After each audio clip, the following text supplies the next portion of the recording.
You all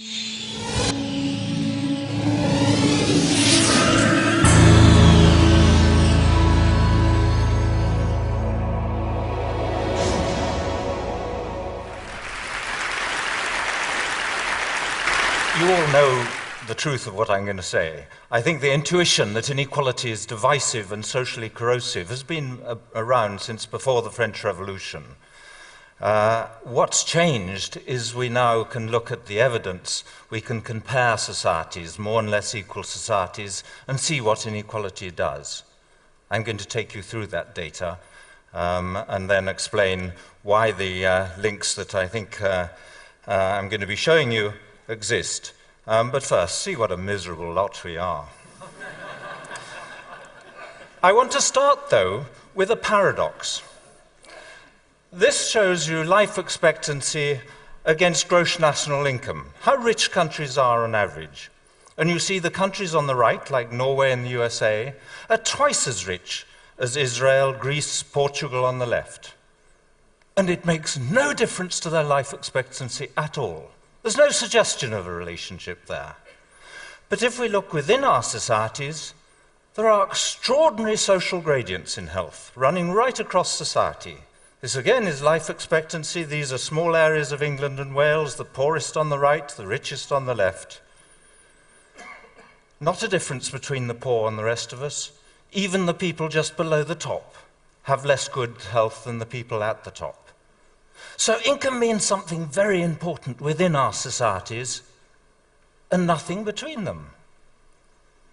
The explanation of that paradox is that within our societies we're looking at relative income or social position, social status, where we are in relation to each other and the size of the gaps between us. And as soon as you've got that idea, you should immediately wonder, what happens if we widen the differences or compress them, make the income differences bigger or smaller? And that's what I'm going to show you. I'm not using any hypothetical data. I'm taking data from the UN, it's the same as the World Bank has, on the scale of income differences in these rich developed market democracies. The measure we've used, just because it's easy to understand and you can download it, is how much richer the top 20% than the bottom 20% in each country. And you see in the more equal countries, on the left, Japan, Finland, Norway, Sweden, the top 20% are about 3.5, 4 times as rich as the bottom 20%. But at the more unequal end, UK, Portugal, USA, Singapore, the differences are twice as big. On that measure, we are twice as unequal as some of the other successful market democracies. Now I'm going to show you what that does to our societies. We collected data on problems with social gradients, the kind of problems that are more common at the bottom of the social ladder. Internationally comparable data on life expectancy, on kids' maths and literacy scores, on infant mortality rates, homicide rates, proportion of the population in prison, teenage birth rates, levels of trust, obesity, mental illness, which in the standard diagnostic classification includes drug and alcohol addiction, and social mobility. We put them here all in one index. They're all weighted equally. Where a country is sort of average score on these things. And there you see it in relation to the measure of inequality I've just shown you, which I shall use over and over again in the data. The more unequal countries doing worse on all these kinds of social problems. It's an extraordinarily close correlation. But if you look at that same index of health and social problems in relation to GNP per capita, gross national income, there's nothing there. There's no correlation anymore. We were a little bit worried that people might think we'd been choosing problems to suit our argument and just manufactured this evidence. So we also looked we did a paper in the British Medical Journal on the UNICEF Index of Child Wellbeing. It has 40 different components put together by other people. It contains whether kids can talk to their parents, whether they have books at home, what immunization rates are like, whether there's bullying at school. Everything goes into it. Here it is in relation to that same measure of inequality. Kids doing worse in the more unequal societies, highly significant relationship. But once again, if you look at that measure of child well-being, in relation to national income per person, there's no relationship, no suggestion of a relationship. What all the data I've shown you so far says is the same thing. The average well-being of our societies is not dependent any longer on national income and economic growth. That's very important in poorer countries, but not in the rich developed world. But the differences between us and where we are in relation to each other now matter very much. I'm going to show you some of the separate bits of our index. Here, for instance, is trust. It's simply the proportion of the population who agree most people can be trusted. It comes from the World Values Survey. You see at the more unequal end, it's about 15% of the population who feel they can trust others. But in the more equal societies, it rises to 60 or 65%. And if you look at measures of involvement in community life or social capital, very similar relationships, closely related to inequality. I may say we did all this work twice. We did it first on these rich developed countries, and then as a separate test bed, we repeated it all on the 50 American states, asking just the same question. Do the more unequal states do worse on all these kinds of measures? So here is trust from the General Social Survey of the federal government related to inequality. Very similar scatter over a similar range of levels of trust. Same thing is going on. Basically, we found that almost anything that's related to trust internationally is related to trust amongst the 50 states in that separate test bed. We're not just talking about a fluke. This is mental illness. WHO put together figures using the same diagnostic interviews on random samples of the population to allow us to compare rates of mental illness in each society. This is the percent of the population with any mental illness in the preceding year. And it goes from about 8% up to 3 times that.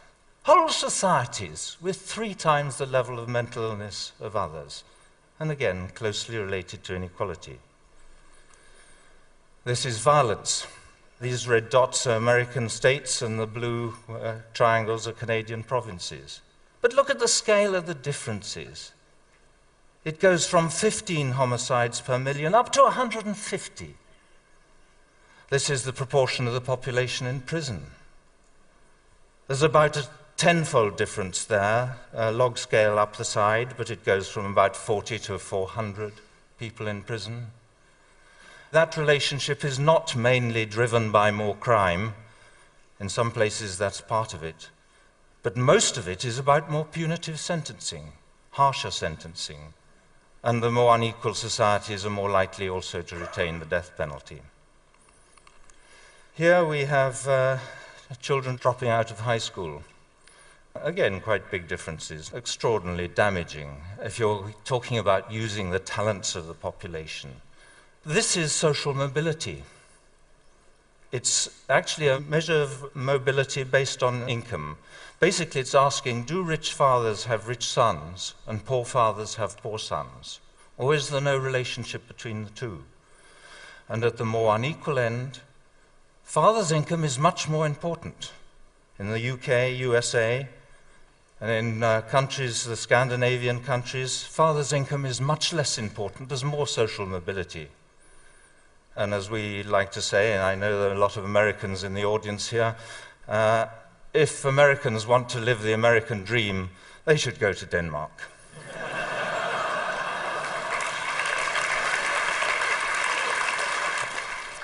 I've shown you just a few things in italics here. I could have shown you a number of other problems. They're all problems that tend to be more common at the bottom of the social gradient. But there are endless problems with social gradients that are worse in more unequal countries. Not just a little bit worse, but anything from twice as common to 10 times as common. Think of the expense, the human cost of that. I want to go back, though, to this graph that I showed you earlier where we put it all together to make 2 points. One is that in graph after graph, we find that the countries that do worst, whatever the outcome, seem to be the more unequal ones. And the ones that do well seem to be the Nordic countries and Japan. So what we're looking at is general social dysfunction related to inequality. It's not just 1 or 2 things that go wrong, it's most things. The other really important point I want to make on this graph is that if you look at the bottom, Sweden and Japan, they're very different countries in all sorts of ways. The position of women, how closely they keep to the nuclear family. They're at opposite ends of the poles in terms of the rich developed world. But another really important difference is how they get their greater equality. Sweden has huge differences in earnings, and it narrows the gap through taxation, generous welfare states, generous benefits, and so on. Japan is rather different, though. It starts off with much smaller differences in earnings before tax. It has lower taxes. It has a smaller welfare state. And in our analysis of the American states, we find rather the same contrast.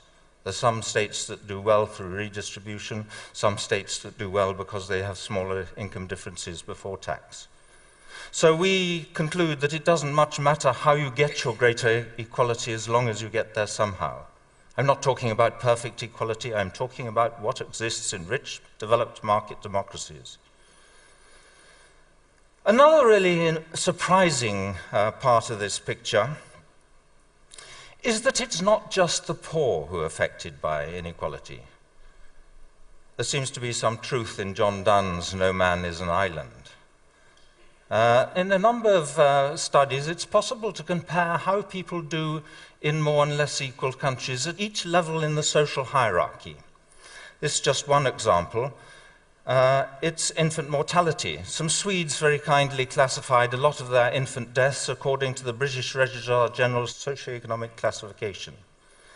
And so it's anachronistically a classification by father's occupation, so single parents go on their own.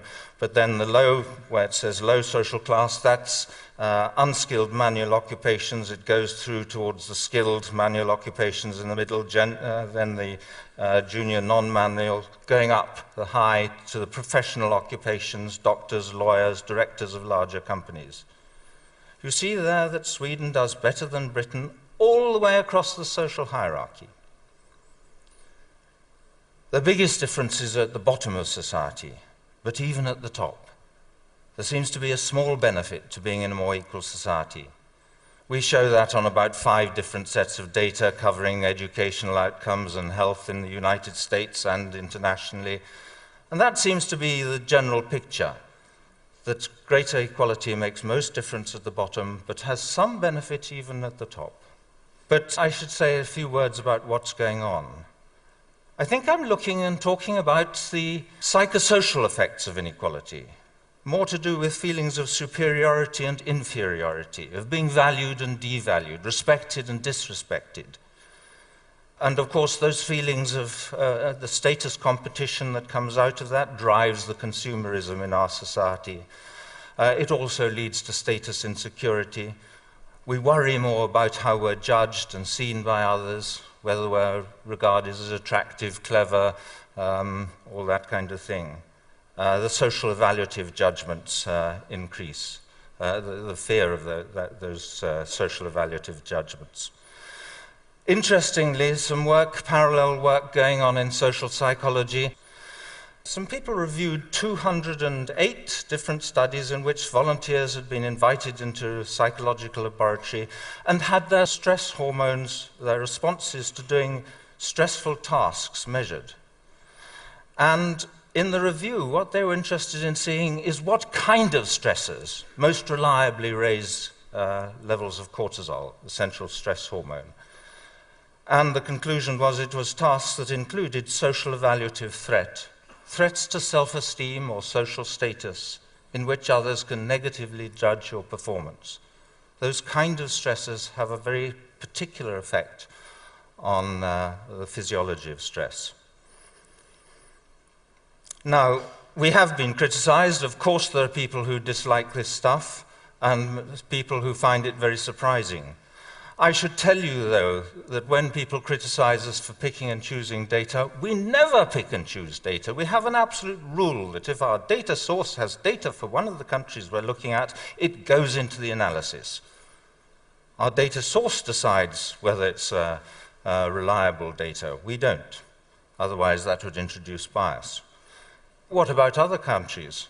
There are 200 studies of health in relation to income inequality. in the academic peer-reviewed journals. This isn't confined to these countries here, providing a very simple demonstration of the same countries, the same measure of inequality, one problem after another. Why don't we control for other factors? Well, we've shown you that GNP per capita doesn't make any difference. And of course, others using more sophisticated methods in the literature have controlled for poverty and education and so on. What about causality? Correlation in itself doesn't prove causality. We spend a good bit of time, and indeed people know the causal links quite well in some of these outcomes. The big change in our understanding of drivers of health in the rich developed world is how important chronic stress from social sources is, affecting the immune system, the cardiovascular system. Or, for instance, the reason why violence becomes more common in more unequal societies is because people are sensitive to being looked down on. I should say that to deal with this, we've got to deal with the post-tax things and the pre-tax things. We've got to constrain income, the bonus culture, incomes at the top. I think we must make bosses accountable to their employees in any way we can.